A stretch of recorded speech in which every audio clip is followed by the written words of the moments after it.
जय श्री राधे राधे राधे। प्रिय साथियों, आप सबका स्वागत, वंदन, अभिनंदन। साथियों, मुख्य विषय पर आता हूं। आज का विषय इस प्रकार है कि जो अर्जुन का भाई, युधिष्ठिर का भाई जो भीम जी थे, उनके पास वो गदा कहां से आई, इस रहस्य को मैं खुलासा करना चाहता हूं। साथियों,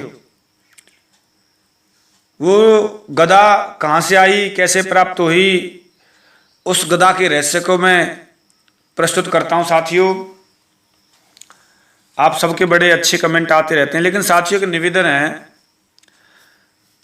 मेरी इन गहरे रहस्य को समझने के लिए वही व्यक्ति कमेंट करे जिसने लघु सिद्धांत कौमुदी का कोर्स पूरा कर लिया हो,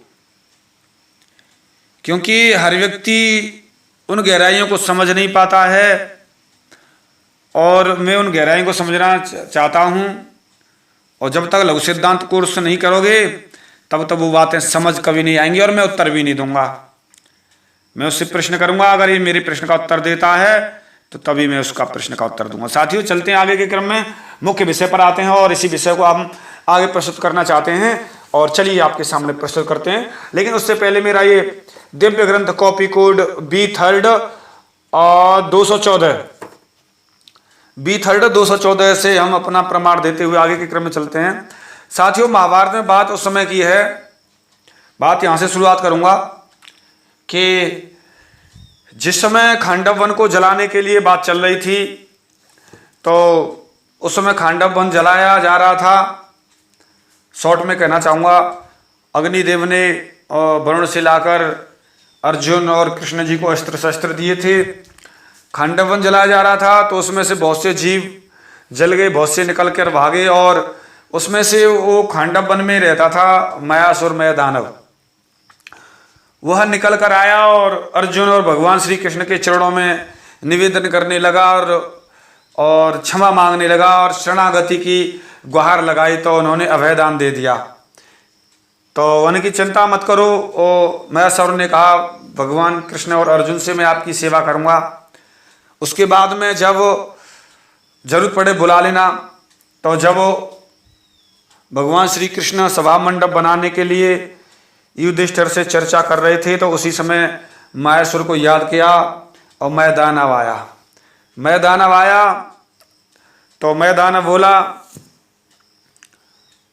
कि मैं अर्जुन से कहा, भारत मैं आपकी आज्ञा चाहता हूँ, मैं एक जगह जाऊँगा और वहाँ से शीघ्र लौट आऊँगा और एक दिव्य सभा मंडप का निर्माण करूँगा आपके लिए, समस्त प्राणियों का आश्चर्य डालने वाले, जिसमें एक पांडवों की प्रसन्नता होगी, बड़ा सुंदर बनाऊँगा। और मैं कहाँ जा रहा हूँ, पूर्व काल में जब दैत्य लोग कैलाश पर्वत पर रहते थे, वहाँ मैनाक पर्वत पर यज्ञ करना चाहते थे, उसमें एक रमणीय मणिमय भांड तैयार किया था, जो बिंदुसर के समीप सत्य प्रतिज्ञ राजा वृषपर्वा की सभा में रखा गया था। वृषपर्वा जो दैत्य था, धनु के पुत्र थे। साथियों, फिर आगे कहते हैं, मैं दानव जी मैं वहीं जाऊंगा और अब तक वह भांड मणि का वहीं होगा, मैं पुनः लेकर उन्हें आता हूं। और एक वहां पर कुरुनंदन बिंदुसार में एक भयंकर गदा भी है। मैं समझता हूं वृषपर्वा ने युद्ध में शत्रुओं का संहार करके वह गदा वहीं रख दी थी। उस गदा को लेकर मैं आता हूं, और गदा बड़ी भयंकर है, बड़ी भारी है और बड़ी विचित्र है। वह गदा अकेली ही लाख गदाओं के बराबर है, जैसे गांडीव धनुष की तरह।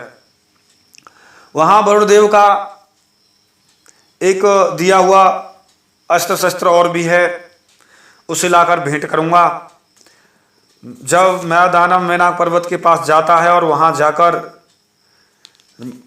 रमणीय बिंदुसार नामक तीर्थ पर गया, और वहां भागीरथ ने गंगा जी के दर्शन किए थे, उस जगह पर गया था, तपस्या की थी। साथियों, उस जगह पर जाने पर मयासुर ने वहां गदा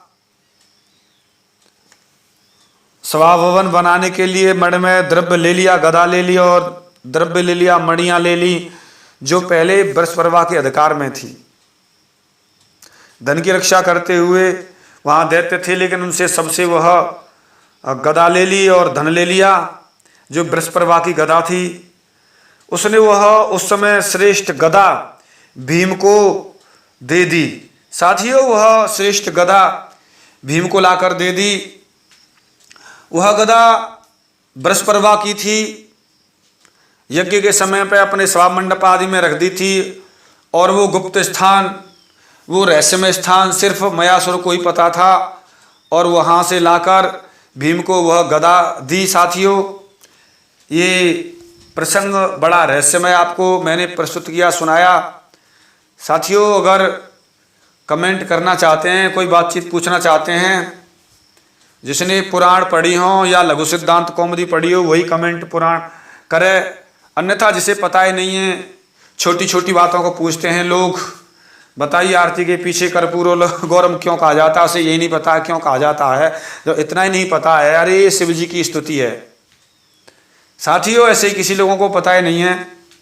मैं चाहता हूँ, बहुत से लोगों को बहुत सी चीज़ नहीं पता है, छोटी छोटी बातों के लिए मैं चाहता हूँ थोड़ा सा अध्ययन कर लें, उसके बाद में बात करें।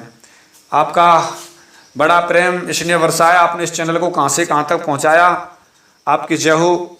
साथियों, ऐसी कृपा बरसाते रहिए, और आपके समस्त में प्यार के साथ में प्रस्तुत होता रहूँगा, इसी आशा के साथ में। साथियों, जय जय श्री राधे, जय जय श्री राधे, राधे राधे।